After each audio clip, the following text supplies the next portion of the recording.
Assalamualaikum warahmatullahi wabarakatuh. للنبي الكريم وآله وأصحابه الكرام الفاتحة.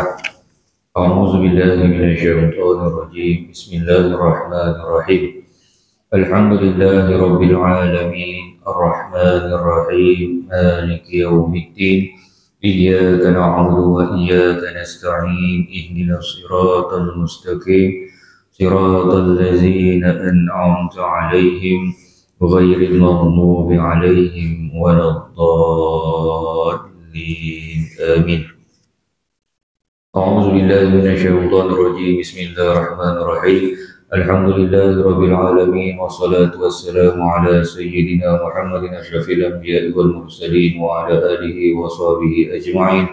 اللهم فقهنا في الدين وعلمنا التأويل واهدنا إلى صراطك المستقيم. اللهم انفعنا بما علمتنا وعلمنا ما ينفعنا وارزقنا علما ينفعنا وزدنا علما والحمد لله على كل حال ونعوذ بالله من حال أهل النار. وصلى الله على سيدنا محمد وعلى آله وصحبه وسلم والحمد لله رب العالمين. الحمد لله نحمده ونستعينه ونستهديه ونستغفره ونعوذ بالله من شرور أنفسنا ومن سيئات أعمالنا. من يهده الله فلا مضل له ومن يضلله فلا هادي له. أشهد أن لا إله إلا الله وحده لا شريك له وأشهد أن سيدنا محمدا عبده ورسوله. اللهم صل وسلم على سيدنا محمد وعلى آله وأصحابه ومن تبعهم بإحسان إلى يوم الدين. سبحانك لا علم لنا إلا ما علمتنا إنك أنت العليم الحكيم. لا حول ولا قوة إلا بالله العلي العظيم. لا حول ولا قوة إلا بالله العلي العظيم. لا حول ولا قوة إلا بالله العلي العظيم. رضينا بالله ربا. Sungguhnya kami ridha Allah itu sebagai Tuhan kami. Wabil islami dina, dan agama Islam itu sebagai agama kami. Wabi Muhammadin nabiyyan wa rasulah, dan Nabi Muhammad itu adalah Nabi dan Rasul kami. Amma ba'd. Yang dihormati pengerusi Masjid Jami' Farid Kasih dan ahli jawatan kuasa yang dimuliakan tuan-tuan imam, tuan-tuan bilal, tuan-tuan haji, tuan-tuan yang dirahmati Allah sekalian. Alhamdulillah, bersyukur kehadrat Allah Subhanahu wa taala kerana pada malam ini diberikan kita kesempatan, diberikan kita sedikit ruang dan waktu untuk kita bersama-sama duduk di dalam satu taman daripada taman-taman syurga. Mudah-mudahan ianya akan memberikan kita manfaat sama ada di dunia maupun di akhirat, insya-Allah. Jadi tuan-tuan yang dirahmati Allah, pada malam ini hadis yang ke-36, yang mana hadis yang 36 yang lalu saya telah membaca dan menghuraikan serba sedikit berkenaan dengan hadis yang ke-36. Kalau tuan-tuan masih ingat lagi, saya ada menceritakan tentang keadaan di padang mahsyar. Daripada seorang Nabi, kita berjumpa seorang Nabi kepada seorang Nabi kepada seorang Nabi. Kesemua Nabi tidak boleh membantu kita di Yaumul Mahsyar melainkan Nabi kita Muhammad sallallahu alaihi wasallam. Saya harap tuan-tuan ingatlah. Ingatlah. Kalau tak ingat, tengok video balik semula kat YouTube. Kan ada rakam. Baik, hadis yang ke-36 yang lalu kita telah bacakan, iaitu hadis yang menerangkan tentang peristiwa berhimpun di padang mahsyar. Dan juga yang keduanya adalah keputusan perbicaraan masing-masing akan dihebahkan dalam perhimpunan itu. Apabila kita telah pun dimatikan dan apabila sampai waktu dan ketikanya, kita akan dibangkitkan semula di satu tempat yang namanya mahsyar. Jadi di tempat itulah akan berlakulah perbicaraan perbicaraan berkenaan dengan amalan-amalan yang kita telah lakukan semasa kita hidup dekat dunia. Semua sekali amalan-amalan kita, sama ada yang baik ataupun yang tak baik, yang buruk, semuanya Allah akan paparkan. Allah akan tunjukkan apa yang kita buat semasa hidup di dunia. Alangkah malunya kita, tuan-tuan, kalau yang dipaparkan, yang ditunjukkan oleh Allah itu adalah amalan-amalan yang tak baik yang kita buat. Tapi ketika itu, tuan-tuan, kita tak sibuk nak tengok amalan orang lain. Di Yaumul Mahsyar nanti, kita tak sibuk nak tengok amalan-amalan orang lain. Yang kita pentingkan adalah diri kita sendiri, amalan kita. Dan di mana tempat untuk kita berada. Sama ada di syurga ataupun di neraka. Di antara peristiwa yang akan ditempuh oleh setiap orang pada hari kiamat kelak ialah peristiwa berhimpun di padang mahsyar. Susah senang atau berat ringannya kesusahan yang akan dirasai di situ adalah bergantung kepada amalan masing-masing. Ada yang dikatakan bahawa matahari sejengkal daripada kepala. Ada yang berkeadaan yang tidak selesa di padang mahsyar. Ada yang duduk berehat-rehat di padang mahsyar. Itu semua bergantung kepada amalan yang kita lakukan di dunia. Setelah puas menunggu, masing-masing pun dibicarakan, dihisab dan ditimbang amalnya. Kemudian diisytiharkan keputusan perbicaraan itu. Setelah puas menunggu, dalam kitab ini mengatakan bahawa setelah puas menunggu, bermaksud kita ini menunggu di padang mahsyar itu dalam satu tempoh yang amat lama. Sebab itu kita pergi kepada seorang Nabi, kepada seorang Nabi yang lain supaya dipercepatkan. Kita minta pada Nabi-Nabi tersebut bertemu dengan Allah supaya Allah percepatkan timbangan amalan kita. Sebab itu, tuan-tuan, saya dah ceritakan Nabi Adam, Nabi Nuh dan sebagainya. Jadi apabila sampai masanya nanti, kita akan dibicarakan di hadapan Allah, dibentangkan amalan-amalan kita, dihisab, dikira dan seterusnya ditimbang. Sama ada pahala kita ini lebih berat ataupun dosa kita lebih berat. Sama ada diberikan buku catatan amalan kita itu daripada tangan kanan ataupun diberikan kepada kita dengan tangan kiri. Dalam hadis ini Rasulullah SAW menerangkan bahawa pada saat itu malaikat akan menghebahkan kepada umum sesiapa yang melakukan syirik, yang ini mempersekutukan mana-mana makhluk dengan Allah dalam amalannya, hendaklah ia meminta balasan kepada makhluk itu kerana Allah Ta'ala tidak menerima sama sekali akan sebarang amalan syirik. Syirik adalah satu perbuatan dosa besar. Sebabnya kita mempersekutukan Allah. Kita mengatakan bahawa ada Tuhan yang lain selain daripada Allah. Sebab itu dosa besar, tuan-tuan, syirik ini.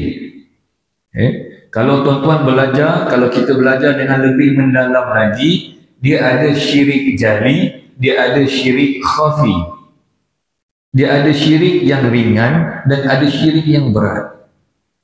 Itu kalau kita nak belajar dengan lebih mendalam lagi lah. Sama ada dia boleh berlaku dengan perbuatan, dia boleh berlaku dengan perkataan. Syirik ini, kadang-kadang ucapan kita ini boleh menjerumuskan diri kita kepada syirik, dan perbuatan yang kita lakukan juga kadang-kadang boleh menjebakkan diri kita kepada syirik. Tu ada, sebab tu dia ada syirik khafi, syirik jali. Allah Subhanahu Wa Taala tidak akan menerima amalan-amalan orang yang menyirik, orang yang mensyirikkan Allah. Maka berhati-hati tuan-tuan. Pada ketika itu, orang-orang yang bersalah akan menyesal, tetapi sesal kemudian tidak ada gunanya. Maka wajiblah dibersihkan segala amalan dari tujuan yang lain daripada mengharapkan keridaan Allah Subhanahu Wa Taala. Jadi apa yang kita lakukan, amalan-amalan yang kita buat dekat dunia ini, pastikan kita niatkan hanya kerana Allah. Nawaitu kita, niat kita ini kerana Allah. Bukan mengharapkan apa-apa balasan daripada sesiapa pun. Bukan mengharapkan nama, bukan mengharapkan pujian, bukan mengharapkan sanjungan orang.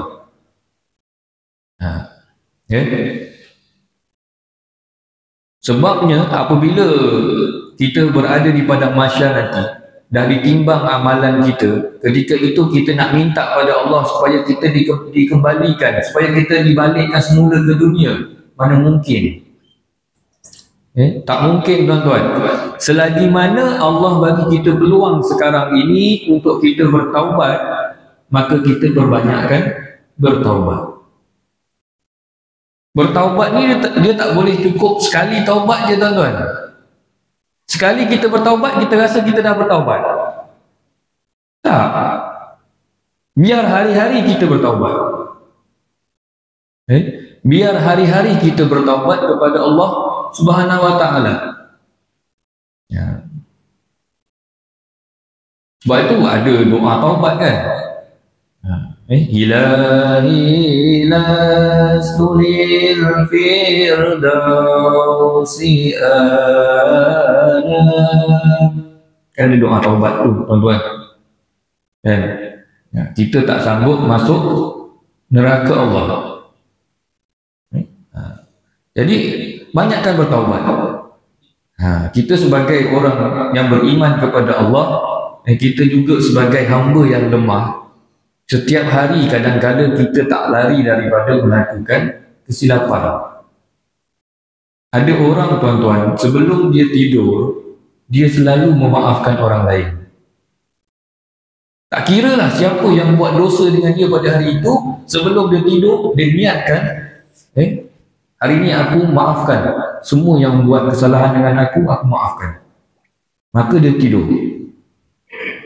Kan? Ada orang sebelum tidur dia muhasabah diri dia. Ada orang sebelum tidur dia memuhasabah diri dia.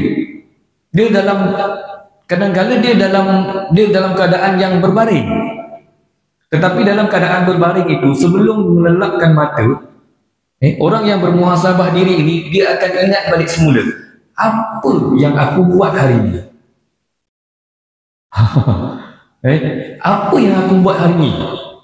Daripada aku bangun tidur sampai aku nak tidur balik semula ni, aku tengah baring ni, nak tidur balik semula ni, apa amalan yang aku buat hari ini?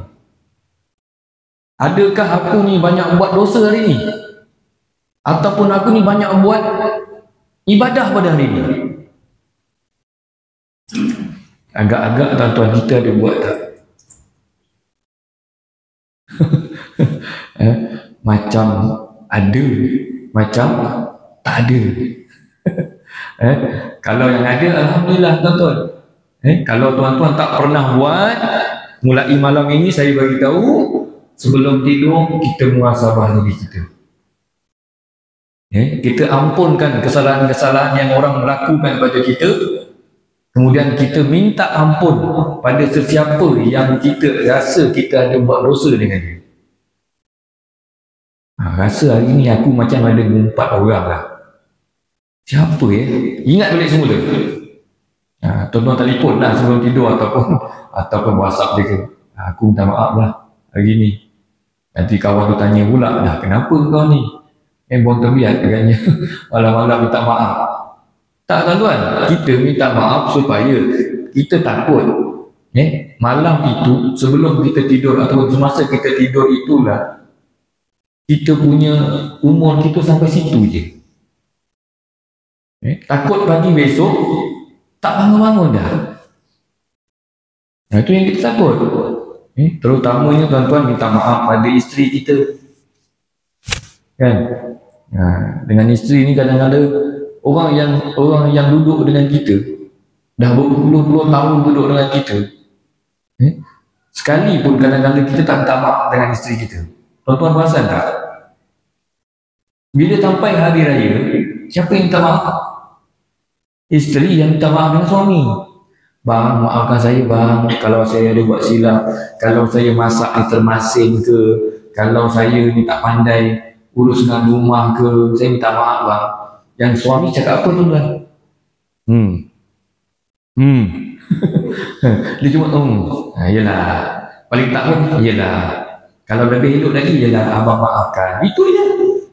Ada tak dia cakap balik semula, abang pun sama, abang minta maaf kalau abang ada buat salah silap?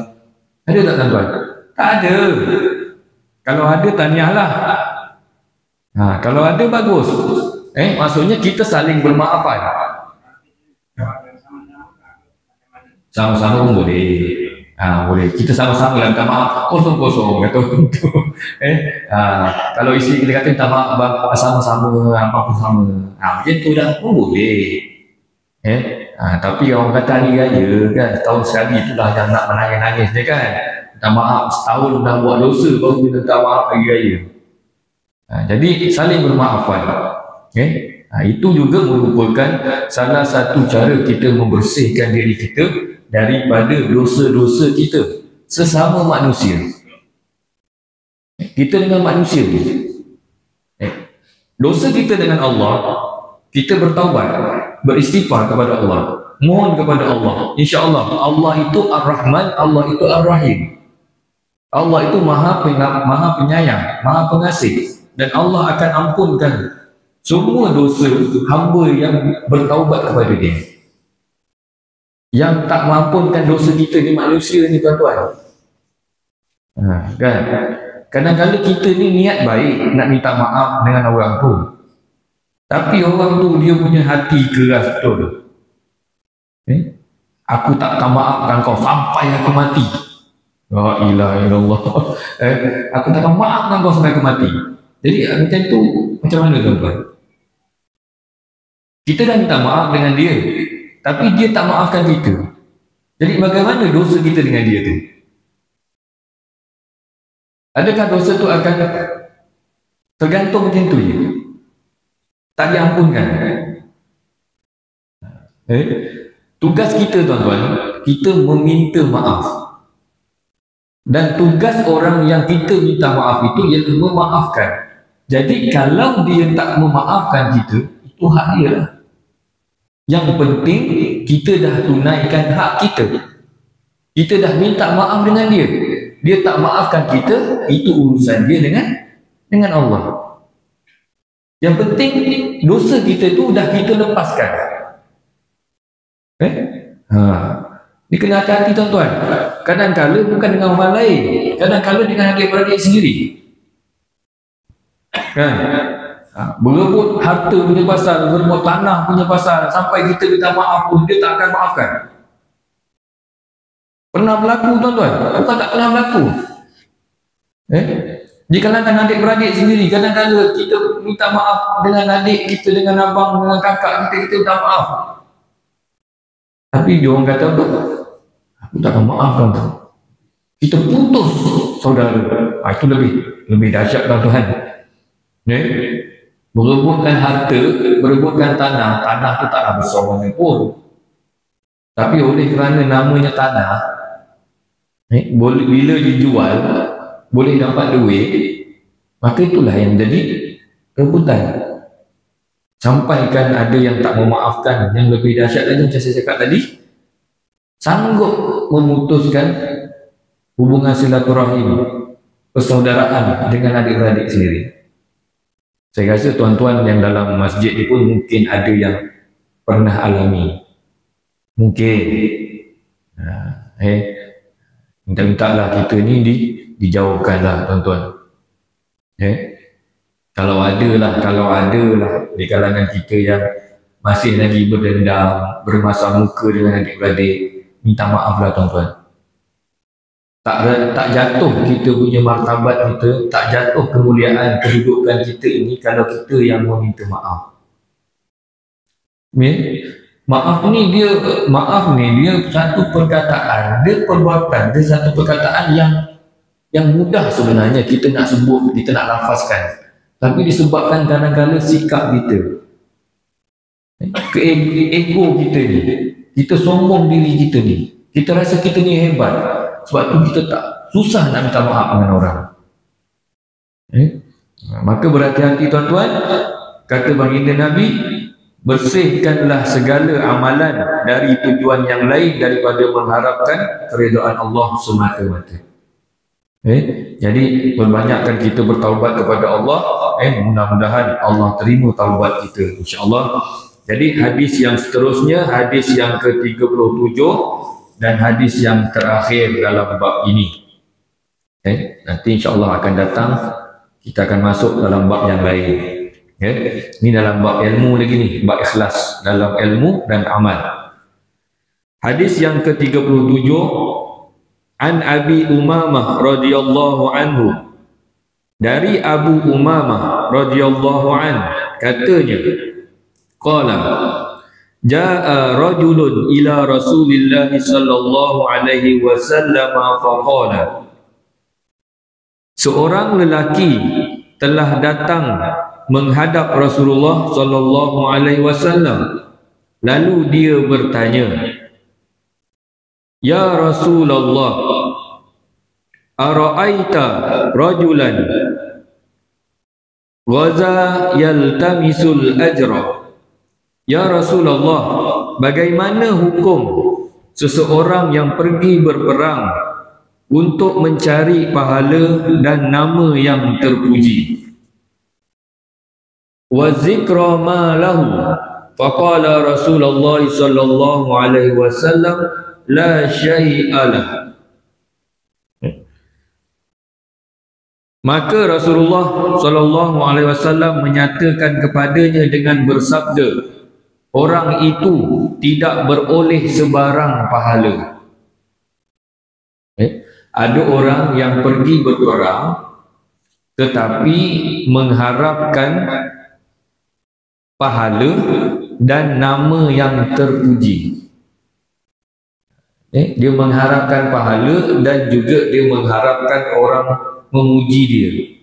Apabila dia pergi berperang, orang akan katakan bahawa dia itu adalah seorang yang berani, dia itu seorang yang handal berperang, dia itu seorang yang pandai bermain senjata, bermain pedang, bagi contoh. Maka kata baginda Nabi, faqala Rasulullah sallallahu alaihi wasallam, la syai'a lah. Orang itu tidak beroleh sebarang pahala. Maka fa'adaha salasa mirar.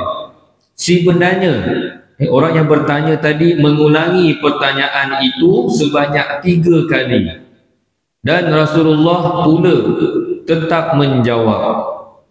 Wa yaqulu Rasulullah sallallahu alaihi wasallam, la syai'a lah. Rasulullah tetap menjawab bahawa orang itu tidak beroleh sebarang pahala. Orang ni dia tanya pada Rasulullah 3 kali, dia tanya benda yang sama, dan jawapan Rasulullah juga tetap sama, bahawa orang yang pergi berperang mengharapkan pahala dan juga mengharapkan pujian, maka dia tak akan dapat apa-apa, kosong.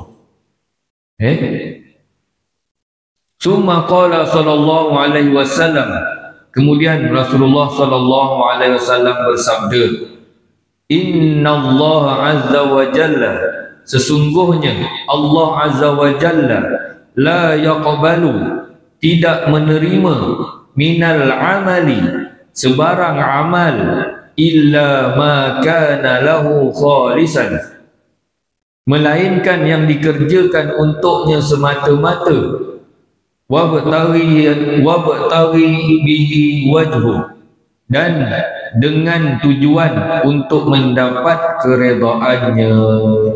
Hadis daripada Abu Dawud dan juga An-Nasa'i.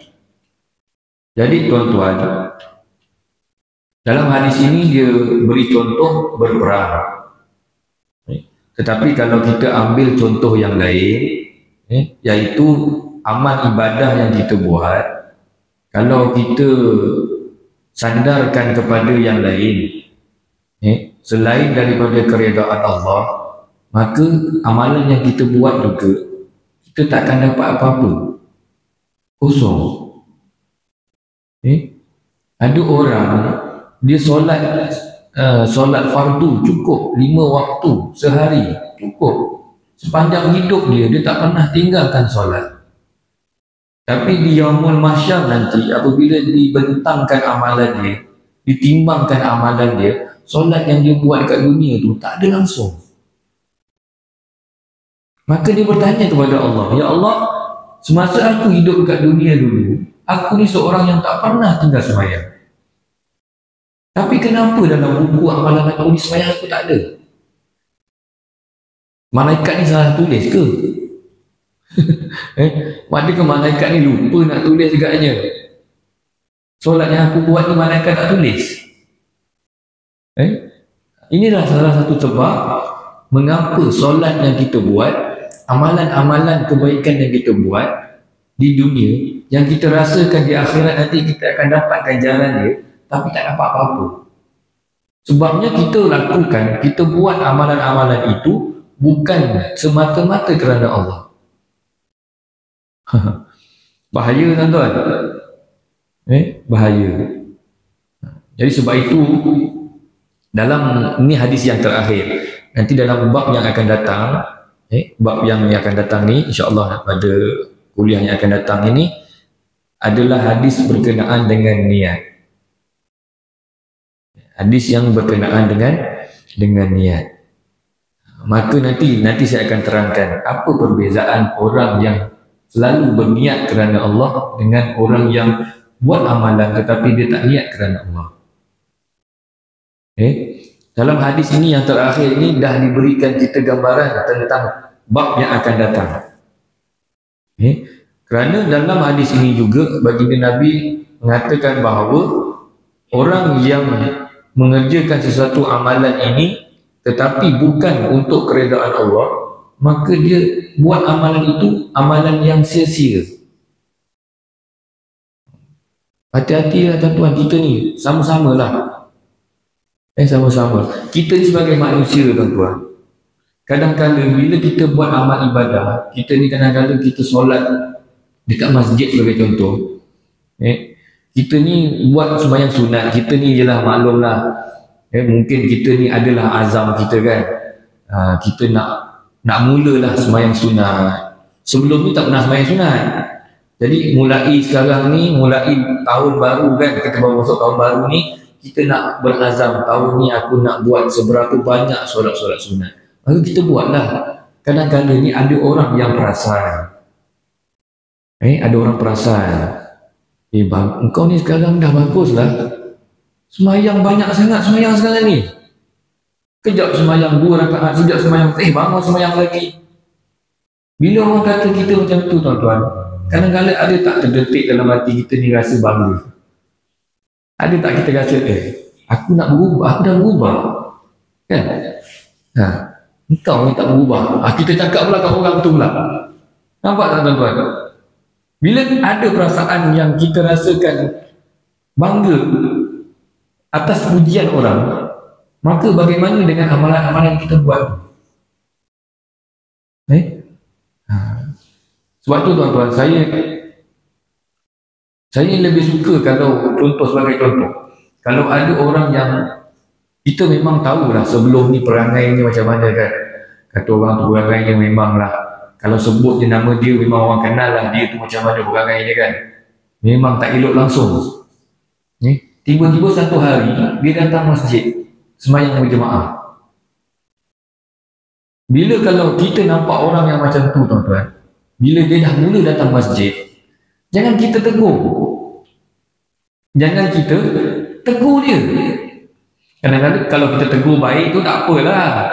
Kalau kita bagi dia semangat, baguslah kau ni dah datang masjid, mudah-mudahan kekallah datang. Tapi tak, kita ni kadang-kadang bila orang datang masjid, apa yang kita kata? Kau ni tak pernah datang ni, tiba-tiba datang ada apa-apa ke? Itu kita. Besok tuan-tuan, kompong tak datang dah. Yakin tak? Bila ada orang datang masjid, yang sebelum ni tak pernah datang, tiba-tiba dia datang, kita alu-alukan.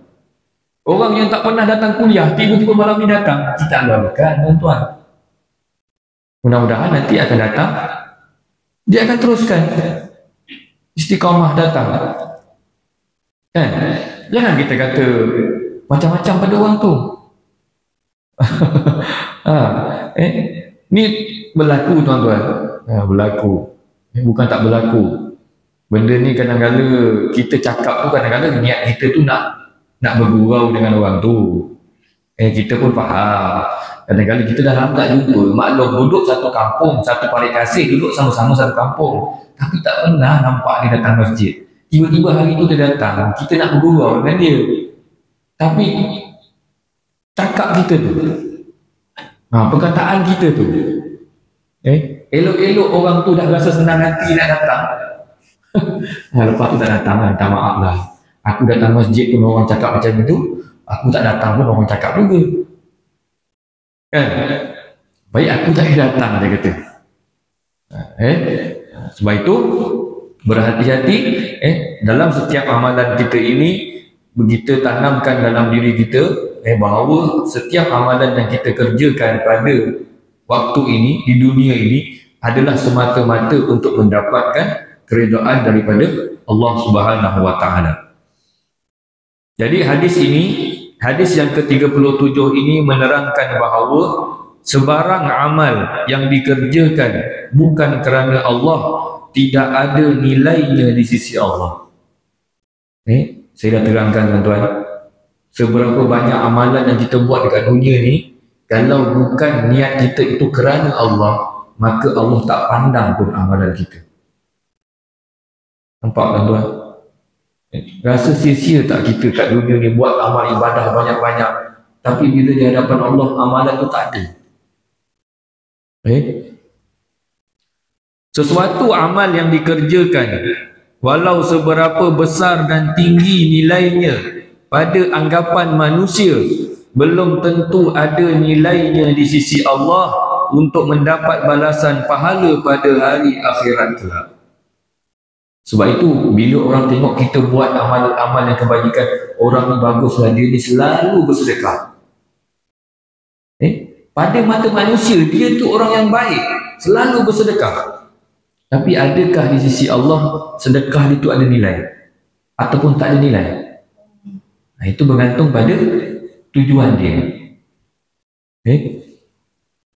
Dalam hadis ini Rasulullah menyatakan hukum perkara itu kepada orang yang bertanya mengenai seseorang yang berjuang di medan perang dengan tujuan untuk mendapat pahala dan nama yang terpuji sebagai pahlawan yang gagah berani. Baginda menyatakan bahawa orang itu tidak beroleh sebarang pahala. Baginda menegaskan jawapannya itu sebanyak 3 kali sambil menerangkan sebabnya amal itu yang pada zahirnya dipandang tinggi nilainya, tetapi pada hakikatnya tidak mendapat sebarang pahala kerana ia dikerjakan bukan kerana Allah semata-mata. Sedang Allah Subhanahu wa Ta'ala tidak menerima melainkan amal bakti yang dikerjakan dengan ikhlas kepadanya. Tuan-tuan, insya-Allah tuan-tuan akan datang nanti, dalam kuliah yang akan datang nanti kita akan tengok berkenaan dengan niat. Berkenaan dengan niat ni penting. Niat ni penting. Tujuan dia kita datang kuliah ni untuk apa? Tujuan kita datang ke masjid ni untuk apa? Semuanya ada tujuan. Kita hidup dekat dunia ni juga, tuan-tuan, kita ada tujuan kita. Kalau kita balik semula kepada tujuan asalnya Allah menciptakan manusia ni, apa tujuannya tuan-tuan? Tujuan Allah menciptakan manusia ini sebagai khalifah adalah semata-mata supaya manusia ini beribadah dan menyembah Allah. Jadi amalan-amalan yang kita buat ini, kita balikkan semula kepada Allah. Kerana Allah lah yang berhak menerima apa amalan yang kita buat. Nanti contoh sebagai contoh orang-orang yang bukan Islam. Mereka sembah patung. Mereka sembah patung. Dalam hadis ini juga Rasulullah kata apa tuan-tuan? Dekat hari akhirat nanti, jangan minta dengan aku, kata Allah. Mintalah dengan patung tu. Minta dengan patung tu, minta dengan benda yang kita sembah tu supaya dia tolong kita. Ini bagi orang yang mensyirikkan Allah. Orang yang mensyirikkan Allah nanti dekat akhirat, mintalah dengan benda yang kau syirikkan tu. Minta dengan Tuhan yang kau katakan ada Tuhan selain Allah, kau minta dengan dia. Jangan minta dengan Allah. Maka hadis ini, hadis yang terakhir ini telah habis, maka tamatlah bab kita, iaitu bab wajib, bab yang ke-9, iaitu bab wajib bersikap ikhlas dalam menuntut ilmu dan mengerjakan sesuatu amal ibadah ataupun taat kepada Allah Subhanahu wa taala. Daripada hadis yang ke-33 sampai hadis yang ke-37 ini tuan-tuan, mudah-mudahan apa yang disampaikan dalam bab ini kita dapat ambil pengajaran, kita dapat ambil iktibar bahawa setiap amalan yang kita lakukan, kita sandarkan hanyalah semata-mata kerana Allah. Itu dia punya bab yang ke-9 ini punya isi penting dia, pengajaran yang kita nak ambil. Kalau tuan-tuan datang kuliah malam ini, tuan-tuan langkah daripada rumah, keluar daripada rumah, langkah saja kaki, tujuan kita nak ke masjid ini adalah untuk menunaikan solat berjemaah, kita nak duduk dengar kuliah ilmu. Mudah-mudahan Allah akan terima amalan kita. Malaikat akan tulis tuan-tuan. Akan tulis. Jangan kata malaikat tak tulis. Kenapa amalan aku tak ada, malaikat tak tulis ke? Tak ada. Malaikat ni tak pernah tidur tuan-tuan. Dia bukan macam kita. Kadang-kadang kita duduk untuk tidur. Nak kat masjid sejuk pula tu. Tapi kat sini tak ada, saya tak nampak kat sini ada mata tu, jam tak ada lah. Mungkin tempat lain ada lah. Mentang-mentang hari ni cuaca panas kan. Siapa tadi yang petang tadi pula ada pergi tengok kembara mahkota pula tu? Ada pergi tuan-tuan? Kat Paik Botak tadi ada pergi? Oh tak lalu, Paik Botak je, dekat je. Kalau kat Segarang tadi boleh pergi. Macam-macam kat situ ada Tengku Mahkota. Sultan tak ada. Sultan tak ada. Yang ada Tengku Mahkota tu. Dengan adik-beradik dia. Esok dia lalu tuan-tuan, esok lalu depan sekolah. Esok pagi pukul 8 saya dah duduk tepi jalan tu. Tunggu dia lalu. Lambai. Dia akan lalu daripada Minyak Beku. Minyak Beku terus sampai ke Pontianak. Dia lalu Rengit lah. Dia lalu Rengit nanti esok. Jadi tuan-tuan, mudah-mudahan apa yang disampaikan pada malam ini memberikan kita manfaat. InsyaAllah tuan-tuan, kita dapat ambil pengajaran dan kita dapat amalkan. Mudah-mudahan tuan-tuan amalkan, tuan-tuan dapat manfaatnya, dan saya yang menyampaikan juga dapat manfaatnya, supaya kita sama-sama dapat manfaatnya. Dan diterima oleh Allah Subhanahu Wa Taala sebagai amal ibadah kepadanya. Jadi saya rasa cukup sekadar itu sahaja. InsyaAllah pada kuliah yang akan datang kita akan masuk dalam bab yang ke-10, iaitu bab segala amalan berdasarkan kepada niat, insyaAllah. Jadi kalau nak tahu, kita datang lagi lah nanti. Kuliah hari Rabu tak silap, Selasa, Isnin, Selasa, Rabu. InsyaAllah mudah-mudahan. Jadi marilah kita tutup dengan bacaan tasbih kafarah dan juga suratul Asr. Bismillahirrahmanirrahim. Subhanakallahumma wa bihamdika asyhadu an la ilaha illa anta astaghfiruka wa atubu ilaik. Bismillahirrahmanirrahim. Wal 'asr innal insana lafi khusr illa alladhina amanu wa 'amilus shalihat wa tawasaw bil haqq wa tawasaw bis sabr. Wabillahi taufiq wal hidayah. Assalamualaikum warahmatullahi wabarakatuh.